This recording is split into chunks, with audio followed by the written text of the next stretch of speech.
Այնպես չէ, որ Խուդոլիը դարձավ բանվորների մասին մտածող, ինչպես վերջերս հաճախակի դարձած տեսանյութերում փորձում են իրեն ներկայացնել ԶՊՄԿ-ի PR թիմը։ Նորմալ պրոֆսոյուզը չրչարվում է։ Էսի նորմալ չի տայտի սեստիա։ Որ լուրջ ազնիվ մարդը գյուրում է դա ինչ ծանր աշխատանք է։ Այդ դեպքերից հետո ձերբակալվեցին 8 մարդ, որոնց մեղադրում են կազմակերպման մեջ։ Այս դրվագը ցավալիորեն նման է մեր պատմությանը եւ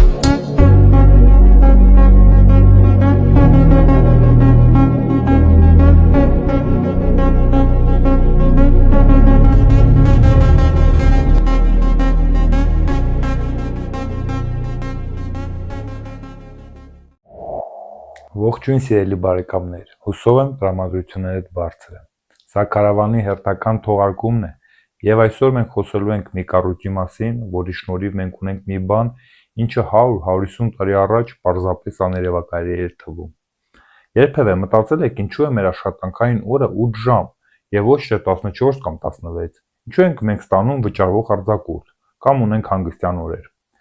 Այս ամենը, ինչը մեզ այսօր թվում է սովորական, իրականում ահռելի, երբեմն նաև արյունոտ պայքարի արդյունք է։ Այո, ինչպես շատերդ արդեն կռայեցիք, խոսքը արմիությունների մասին է։ Թողարկման առաջին մասում մենք միասին կանցնենք պատմության էջերով, կտեսնենք, թե ինչ անհավանական դժվար ճանապարհ են անցել հազարավոր մարդիկ ձեռք բերելու այն իրավունքները, որոնք մենք այսօր վայելում ենք։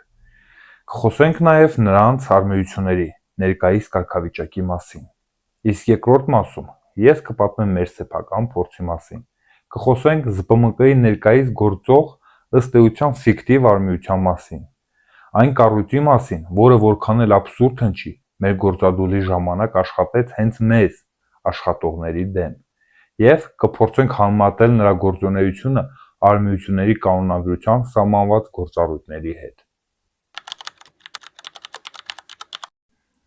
Որպեսզի լավ պատկերացնենք, թե ինչ է իրենից ներկայացնում արմիությունը, եկեք միասին մտովի տեղափոխվենք 250 տարի առաջ, երբ նրանք ընդհանրապես գոյություն չունեն, եւ տեսնենք, թե ինչպիսի պայմաններում են աշխատում մարդիկ։ Արդյունաբերական հեղափոխությունը իր գագաթնակետում է եւ փոխում է ողջ աշխարհը։ Ամենուր բացում են գործարաններ, քաղաքները լցվում են մարդկանցով, ովքեր փնտրում են աշխատանք։ Բայց չկար մի կառույց, որը կկարգավորեր այդ հոսքը եւ կպաշտպաներ այդ մարդկանց իրավունքները, ու մարդիկ հայտնվում են դժոխքային պայմաններում, եւ դա չափազանցություն չէր։ Չկար աշխատանքային օր հասկացություն, մարդիկ աշխատում են օրական 14, երբեմն էլ 16 ժամ։ Գործատուները սիրով վարձում են կանանց եւ երեխաներին, քանի որ նրանց կարելի է վճարել կրկնակի քիչ։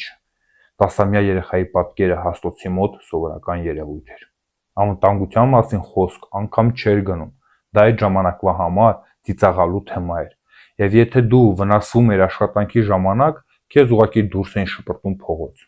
Ղեկավարը կարող էր քեզ տուգանել ցանկացած մանրուքի համար կամ ամիսներով չվճարել աշխատավարձը, ու դու ոչինչ անել չէիր կարող։ Եվ աշխատելով նման պայմաններում մարդիկ հասկացան մի պարզ, բայց հզոր ճշմարտություն, եւ այդ ճշմարտությունը միասնության կամ եթե կուզեք սոլիդարության գաղափարն է։ Նրանք հասկացան, որ մենակ յուրաքանչյուրն առանձին ուղղակի մեծ մեխանիզմի մի անկարևոր մասնիկ է, բայց միասին նրանք ուժ են, որի հետ հաշվի չնստելը արդեն անհնար է։ Այդպես Անգլիայում ծնվեցին առաջին արմիությունական շարժման նախատիպերը։ Դրանք արտահայտվում են տարբեր ձևով։ Մի տեղ մարդիկ ստեղծում են այսպես կոչված բարեկամական ընկերություններ։ Նրանք ամեն ամիս հավաքում են 1 պենի, սև օրվա ֆոնդ, որպեսզի եթե գործատուն հեռացնի ինչ-որ մեկին, նրա ընտանիքը սովից չմեռնի։ Մի ուրիշ տեղ բողոք այլ ձևով էր արտահայտվում։ Կա հայտնի պատմություն մի աշխատողի Նեդ Լուդի մասին։ Երբ նրա գործատուն բողոք է գրում ոստիկանություն, Նեդ Լուդը ստանում է պատիժ հանրային ծեծ մտրակներով։ Վրեժխնդրությունից բարկացած նա վերադառնում է աշխատավայր ու ամբողջովին փշրում իր հաստոցը։ Դրանից հետո աշխատողների մոտ թվավոր խոսք է դառնում ամեն ինչպես Նեդ Լուդը, այսինքն ջարդել հաստոցը։ Այդպես 19-րդ դարի սկզբում Անգլիայում առաջացավ լուդիտների շարժումը կամ հաստոց ջարդողների շարժումը։ Լուդիտները դեմքները փակած մտնում են գործարաններ եւ ջարդոխուտ անում բոլոր հաստոցները։ Նույն ժամանակաշրջանում սկսվում է գործադուլների շարժում։ Աշխատողները, գիտակցելով, որ միայն միասին կարող են պայքարել սեփական իրավունքների համար, միավորվում են եւ կանգնեցնում գործարանների աշխատանքը։ Այս բոլոր շարժումները ստանում են կոշտ արձագանք ոչ միայն գործատուներից, այլ նաեւ պետության կողմից։ Ընդունվում են բազմաթիվ օրենքներ, որոնք արգելում են ցանկացած միավորում, լինի դա ուղղակի դրամավարկի տեսքով միմյանց փոխօգնության համար, թե գործադուլի։ Բայց թափ հավաքող այս շարժումներին այլևս կանգնեցնել հնարավոր չէր։ Եվ այդպես 1836 թվականին առաջացավ աշխատողների Լոնդոնյան միությունը, որը առաջ քաշեց նոր ժողովրդական կանոնադրություն կամ խարտիա։ Բազմահազարանոց միտինգներին խարտիստները, ինչպես նրանց հետագայում կոչեցին, պահանջում են խորհրդարանում ունենալ ժողովրդական ներկայացուցիչներ եւ դրա համար անցկացրին ստորագրահավաք, որին մասնակցեց 1 միլիոն մարդ։ Բրիտանական խորհրդարանը հրաժարվեց դա ընդունել, իսկ ոստիկանությունը սկսեց բիրտուժի կիրառմամբ ցրել այդ միտինգները։ Սակայն խարտիստները չանձնվեցին եւ 1842 թվականին նորից կազմակերպեցին ստորագրահավաք, այս անգամ արդեն 3 միլիոն ստորագրությամբ, բայց ցավոք խորհրդարանը կրկին հրաժարվեց այն ընդունել։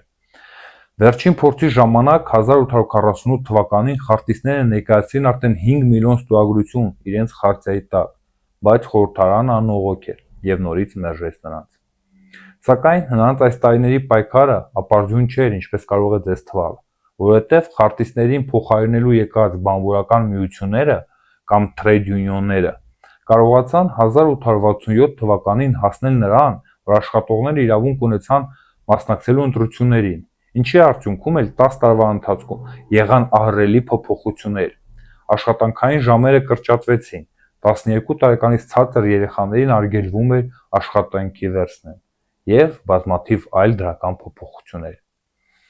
Հետագայում աշխատավորները trade union-ների միավորմամբ 1893 թվականին կարողացան ստեղծել կուսակցություն, որը 1906 թվականին հիմք դարձավ լեյբորիստական կուսակցության ստեղծմանը։ Բառացի այն թարգմանվում է աշխատավորական կուսակցություն, որը մինչ օրս Մեծ Բրիտանիայի ամենահեղինակավոր կուսակցություններից մեկն է։ Սա առաջին դեպքն է, երբ աշխատավորները միավորվելով երկար պայքարի ընթացքում կարողացան պաշտպանել սեփական իրավունքները։ Եվ արմիութենական շարժումը, որը սկիզբ էր առել Անգլիայում, իսկապես տարածվեց ողջ աշխարհով։ Ֆրանսիայում, օրինակ, ստեղծվում են աշխատանքի բորսաները, որոնք ակտիվիստ Ֆերնան Պելուտեի գլխավորությամբ դառնում են բանվորական ինքնակազմակերպման հզոր կենտրոններ։ Գերմանիայում Ֆերդինանդ Լասալը հիմնեց առաջին բանվորական քաղաքական կուսակցությունը եւ նա պահանջում էր համընդհանուր ընտրական իրավունք։ Նմանատիպ շարժումներ տեղի են ունենում նաեւ Միացյալ Նահանգներում։ Միացյալ Նահանգների հետ կապված կուզեմ մի ողբերգական պատմություն պատմել, որը հիմք դրեց 8-ժամյա աշխատանքային օրվան եւ պատմության մեջ մնաց որպես Haymarket-ի կոտորած։ 1886 թվականի մայիսի 1-ին ԱՄՆ-ի տարբեր քաղաքներում հազարավոր բանվորներ դուրս են եկել գործադուլի։ Ամենաբազմամարդ ակցիան Չիկագո քաղաքում էր, մոտ 40,000 մարդ։ Նրանց միակ պահանջը աշխատանքային ժամերը կրճատել եւ դարձնել 8 ժամ։ Մայիսի 1-յան գործադուլից հետո Չիկագոյի գործարաններից մեկում աշխատանքից հեռացնում են մոտ 1500 մարդու։ Վրդոված բանվորները հաջորդ 2 օրերին ի աջակցություն հեռացված ընկերների նորից կազմակերպում են մեծ գործադուլ, բայց այս անգամ ոստիկանները գործադուլավորների հանդեպ կիրառում են ուժ եւ 4 հոգի զոհվում է։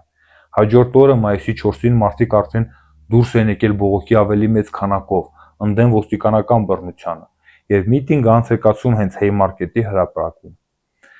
Միտինգը խաղաղ էր, նույնիսկ Չիկագոյի քաղաքապետը, տեսնելով, որ մարդիկ բռնության չեն դիմում, գնաց տուն, բայց նրա գնալուց անմիջապես հետո ոստիկանները մոտեցան մարդկանց եւ պահանջեցին լքել հրապարակը։ Հենց այդ պահին ինչ-որ մեկը, որ ինչպես հետագայում պարզվեց սադրիչ էր, ռումբ նետեց նրանց ուղղությամբ, որի հետևանքով մահացան մի քանի ոստիկան։ Դրանից հետո ոստիկանները սկսեցին անկանոն կրակ բացել, ինչի հետևանքով մահացան բազմաթիվ մարդիկ։ Այդ դեպքերից հետո ձերբակալվեցին 8 մարդ, որոնց մեղադրում են կազմակերպման մեջ։ Այս դրվագը ցավալիորեն նման է մեր պատմությանը, երբ Քաջանում համընդհանուր դժգոհության ֆոնին 8 հոգի անհիմն մեղադրվեց կազմակերպման մեջ։ Բայց լավ, դա թողենք, վերադառնանք Չիկագո։ Այդ 8 հոգուց 4-ին դատապարտեցին մահապատժի եւ կախաղան բարձրացրին 1887 թվականի նոյեմբերի 11-ին։ Տարիներ անց 1893 թվականին նանգապետը Արդարացրեց բոլոր 8 մեղադրյալներին, ճանաչելով նրանց անմեղ, եւ ազատեց մնացած 4 հոգուն, երբ պարզվեց, որ այդ ամենը ոստիկանական սադրանքի արդյունք էր։ Այս դեպքերից հետո 1889 թվականին Փարիզյան միջազգային կոնգրեսում մայիսի 1-ը հայտարարվեց աշխատավորների համերաշխության միջազգային օր, եւ մինչ օրս մենք նույնպես նշում ենք այդ օրը, բայց շատ դեպքերում չիմանալով թե ինչ արյունոտ պայքարի հետևանքով է այն նվաճվել։ Այսպիսով, տասնամյակների արյունոտ պայքարի արդյունքում մարդիկ կարողացան ստեղծել իրենց պաշտպանող ինստիտուտը՝ արմիությունը։ Նրանք նվաճեցին 8-ժամյա աշխատանքային օրը, վճարվող արձակուրդը, անվտանգության պայմանները։ 20-րդ դարը դարձավ արմիությունների հզորացման ժամանակաշրջանը։ Նրանք իսկապես հսկական ուժ են ներկայացնում։ Եվրոպայում նրանց անդամակցությունը հասնում էր 50-60%-ի, սկանդինավյան երկրներում նույնիսկ 80-ի։ Նրանք դարձել են քաղաքական շարժիչ ուժերից մեկը։ Անգլիայի օրինակ արդեն պատմել եմ, թե ինչպես նրանք հիմք դարձան մի կուսակցության, որը նույնիսկ հասել է իշխանության։ Նմանատիպ գործընթացներ տեղի են ունենում նաև այլ երկրներում։ Օրինակ Շվեդիայում նրանք դաշինք կազմելով սոցիալ-դեմոկրատների հետ հիմք դրեցին սոցիալական պետության ամբողջ մոդելին։ Բայց ցավով պետք է արձանագրենք, որ 21-րդ դարում այս հսկա շարժումը սկսեց ապրել հետընթաց։ Այսօր Ֆրանսիայում աշխատողների շուրջ 19%-ն է անդամակցում արմիություններին, Գերմանիայում մոտ 16-ը, Մեծ Բրիտանիայում 22, իսկ ԱՄՆ-ում ընդամենը 10%։ Շատ տեղերում արմիությունները վերածվել են բյուրոկրատական կառույցների, որոնք կարծես հիշում են միայն անդամավճարների մասին։ Բայց արդյոք սա նշանակում է, որ արմիությունների ժամանակը անցել է։ Ես այդպես չեմ կարծում։ Ըստ իս, արմիությունական շարժումը պետք է արտիականացվի ժամանակի հետ։ Այն պետք է թոթափի իր վրայի բյուրոկրատական փոշին եւ փորձի դառնալ ավելի օպերատիվ, այսինքն կարողանա արագ արձագանքել նոր ժամանակների մարտահրավերներին եւ դրանով էլ հենց դառնա գրավիչ նոր սերնդի համար։ Առաջին մասը ավարտելուց առաջ ձեզ կառաջարկեմ դիտել մի կարճ սոցիալական հոլովակ, որից հետո երկրորդ մասում արդեն կխոսենք ԶՊՄԿ-ի ֆիկտիվ արմիության մասին եւ կհամեմատենք նրա գործունեությունը արմիության կանոնադրությամբ սահմանված գործառույթների հետ։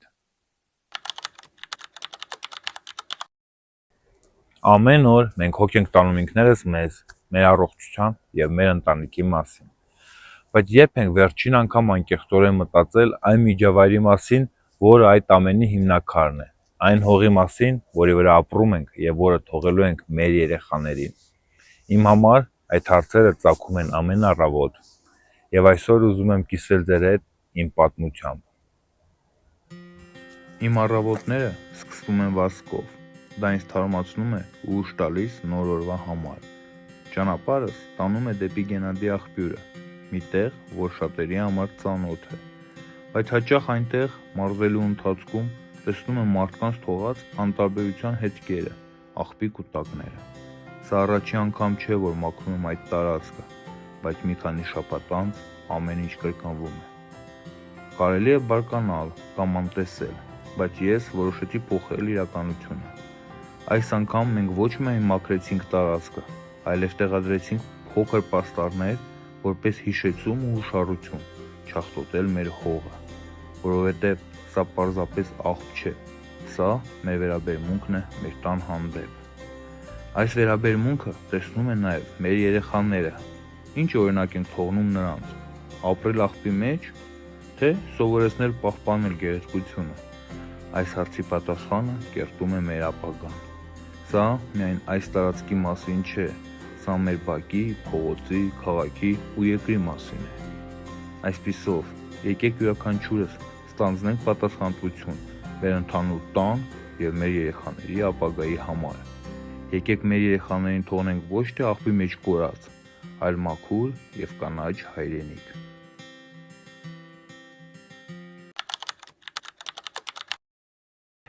Հաղորդման առաջին մասում մենք անդրադարձանք արմիությունների ստեղծման պատմությանը։ Տեսանք, թե ինչպիսի բարդ ճանապարհ է անցել այդ կառույցը իր կայացման ընթացքում։ Տեսանք, թե ինչպես են մարդիկ միավորվելով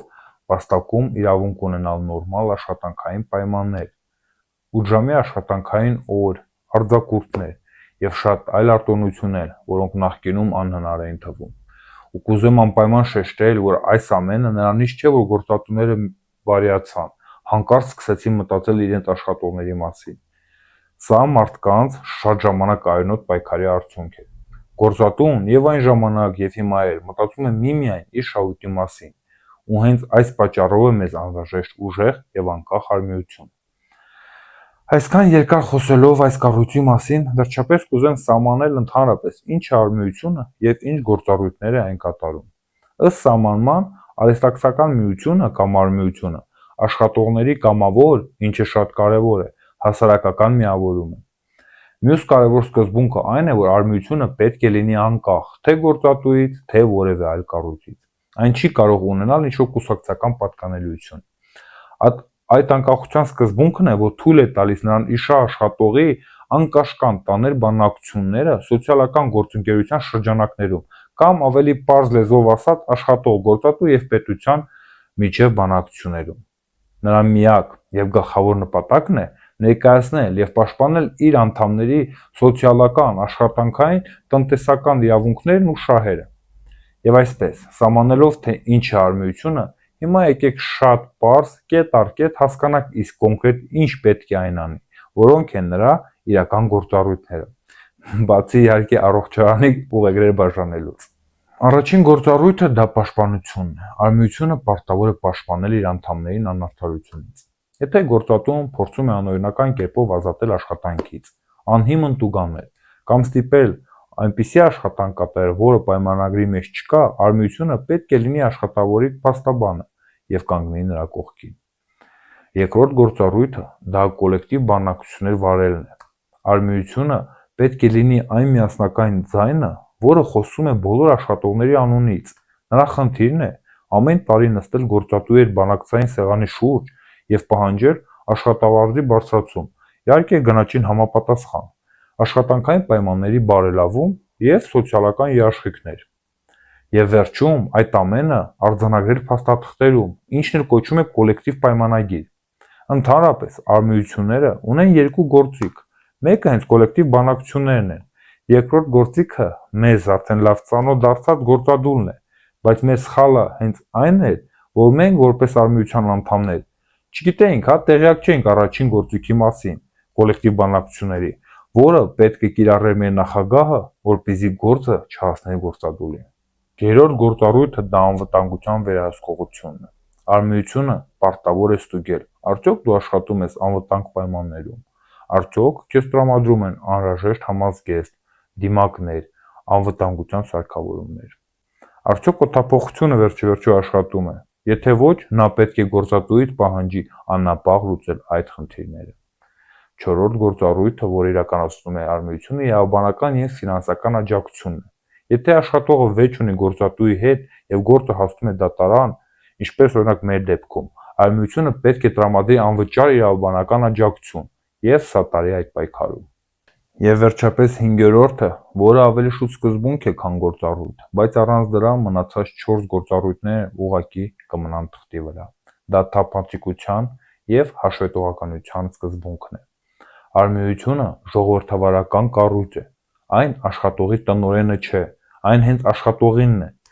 Այն գոյություն ունի միայն աշխատողների անդամավճարների հաշվին եւ ստեղծվել է միայն աշխատողներին ծառայելու համար։ Սա նշանակում է, որ արմիությունը պարտավոր է լինել բացարձիկ թափանցիկ։ Դուք որպես անդամ իրավունք ունեք իմանալու, թե ձեր վճարած յուրաքանչյուր դրամը ուր է գնում։ Առանց այս 5-րդ կետի մյուս բոլոր 4 գործառույթները չեն գործում,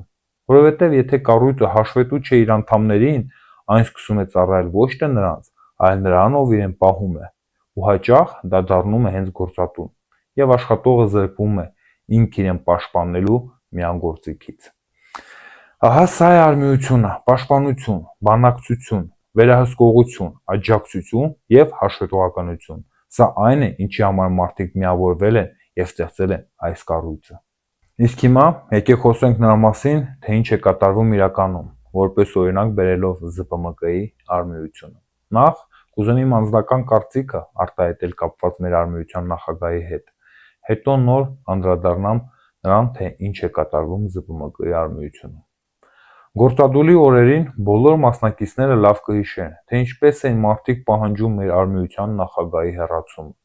Չկար գեթ մի միտինգ այդ օրերին, որ նման պահանջ չհնչեր։ բայց ես միշտ ասում էի, որ Սարգսյան-Տիգրանի ճակատագիրը արդեն որոշված է,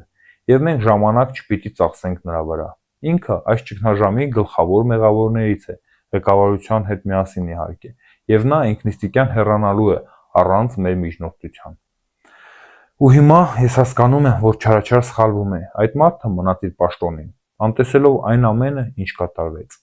Այնինչ ասում եմ, վստահեցնում եմ, անձնավորված չէ, պարոն Սարգսյանի տեղը կարող է լինել ցանկացած ոք, ես միևնույն է, մնալու է իմ կարծիքին, որ ճգնաժամի գլխավոր մեղավորներից մեկը Արմենիության նախագահն է, եւ նա ինքը պետք է որոշում կայացներ ու հրաժարական տալ գործադուլից հետո, բայց ցավոք նա այդպես չարեց։ Ինձ թվում է հաջորդ տարի, երբ լինեն Արմենիության նախագահի ընտրությունները, մեր աշխատողները կկատարեն ճիշտ ընտրություն եւ կընտրեն այնպիսի մարդուն, ով իրոք մտահոգ կլինի աշխատավորի իրավունքներով։ Ինձ թվում է, իմ այս կարծիքը շատերդ եք կիսում եւ ինչ որ չափով էլ ինձնից դժգոհ եք, որ գործադուլի ժամանակը ես չլսեցի ձեզ եւ չպահանջեցի նրա հեռացումը։ Իսկ հիմա համեմատենք, թե ինչ անում մեր արմիությունը այն գործառույթների հետ, որոնք ես քիչ առաջ թվարկեցի։ Եվ այսպես, առաջին գործառույթը, ինչպես նշել էի, դա պաշտպանությունն է։ Միակ բանը, ինչը պաշտպանում է ԶՊՄԿ-ի ներկայիս արմիությունը, դա գործատուի շահերն են։ Այսինքն նա ամեն ինչ անում է, որպեսզի խնդիրները, որոնք բարձրաձայնում են աշխատողները, ոչ թե լուծում ստանան, այլ ղեկավարության միջին օղակի միջոցով լռեցնեն այդ խնդիրները բարձրաձայնողներին։ Բերեմ օրինակ,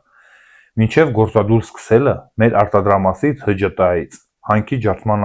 տեղամասից,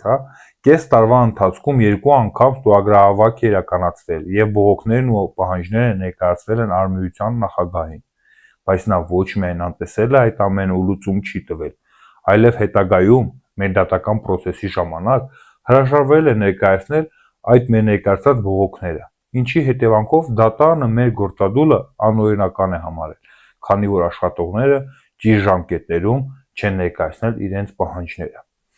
Այնինչ մենք դա արել ենք, եւ դրանով մեր արմենիության նախագահը պաշտպանել է գործատուի շահերը, այլ ոչ թե իր անդամների։ Հաջորդ գործառույթը, որը նշել էի, դա կոլեկտիվ բանակցություններն էին։ Մեր արմենիությունը ոչ միայն չի վարում բանակցություններ մեր շահերը ամեն տարի պաշտպանելու համար, այլ նույնիսկ գործադուլի ժամանակ, երբ մենք գնում ենք բանակցելու գործատուի հետ, մեր նախագահը արմենիության անգամ չէր համարձակվում նստել մեր հետ նույն սեղանի շուրջ եւ փորձել պաշտպանել իր անդամներին։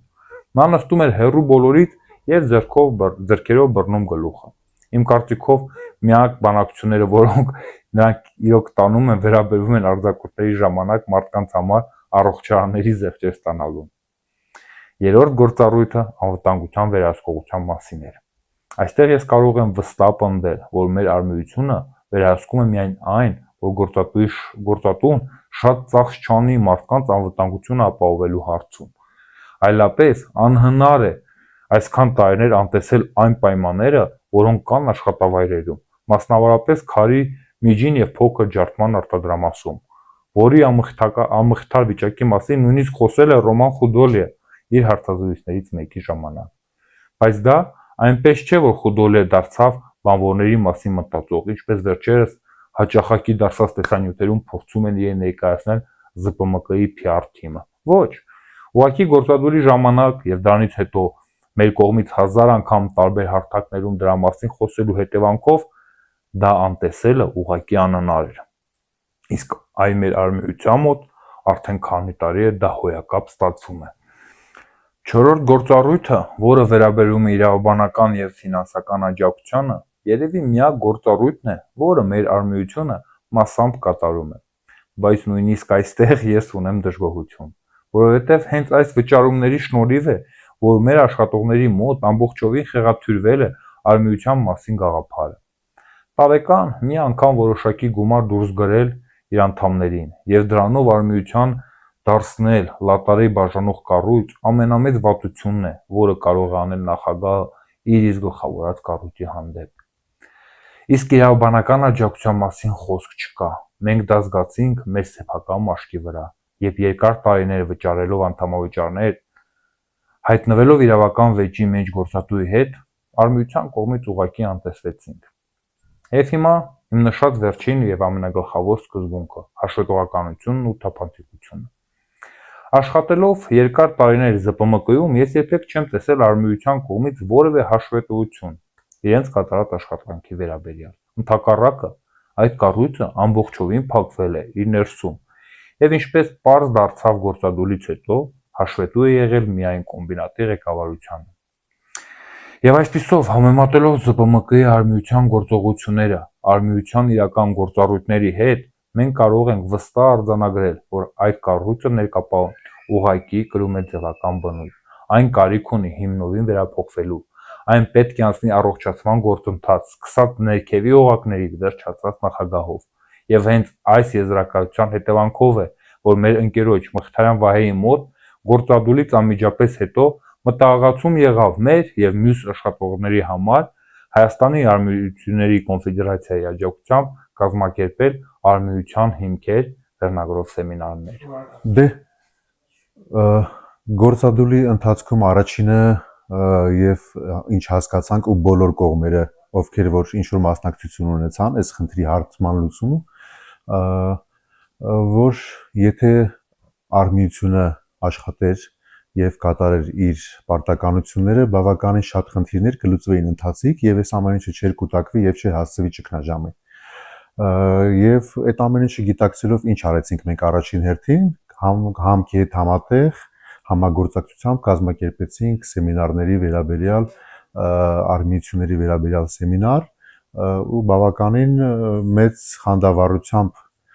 մարդիկ մասնակցեցին, որովհետեւ մինչև հիմա էլ ես կարծում եմ, որ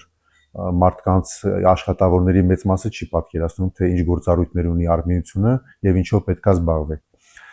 Մինչև հիմա այդ խնդիրը դեռ ունենք, բաց է ու ես կարծում եմ, եթե մենք ուզում ենք ինչ-որ բան առողջացնենք եւ աշխատավոր մարդը ինչ-որ ձև եթե պետքա իրան պաշտպանված գա, դեռևս այլ ընտրանք սրան չկա, դրա համար անհրաժեշտ են ամուր կայացած ինքնուրույն արմիություններ։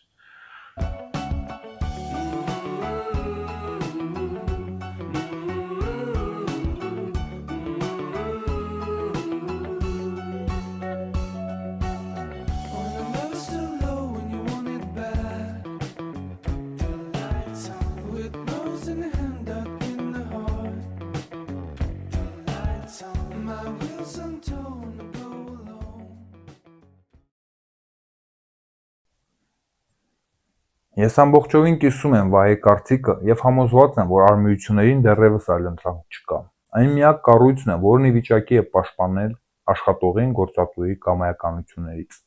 որովհետեւ ինչպես արդեն նշել էի, գործատուի համար առաջնահերթը իր շահույթն է։ Եվ թող ԶՊՄԿ-ի ղեկավարությունը այդքան ջանք չծախսի իր PR-ի վրա, միևնույն է, բոլորի համար էլ պարզ է այս ճշմարտությունը։ Եվ ես հույս ունեմ, որ հետագայում նման սեմինարներ եւս կիրականացվեն, որպեսզի ավելի շատ աշխատող հնարավորություն ունենան մասնակցելու։ Վերջում կուզեմ դիմել ԶՊՄԿ-ի աշխատողներին հորդորով, որ գալիք 2026 թվականին Արմիության նախագահի եւ արտադրամասի արմիությունների ընտրությունների ժամանակ լինել ակտիվ եւ փորձել ընտրել այնպիսի մարդկանց, ովքեր իրոք սրտացավ կլինեն ձեր համար։ Բացի դրանից, ունակ կլինեն ձեր եւ ձեր իրավունքների համար անձնվիրաբար պայքարել, այլ ոչ թե սպասարկել գործատուի շահերը։ Հուսով եմ հաղորդումը ձեր դուր եկավ։ Մի մոռացեք հավանել եւ կիսվել։ Դա օգնում է, որպեսզի ավելի շատ մարդ տեսնի եւ իմանա ճշմարտությունը։ Մինչ նոր հանդիպում։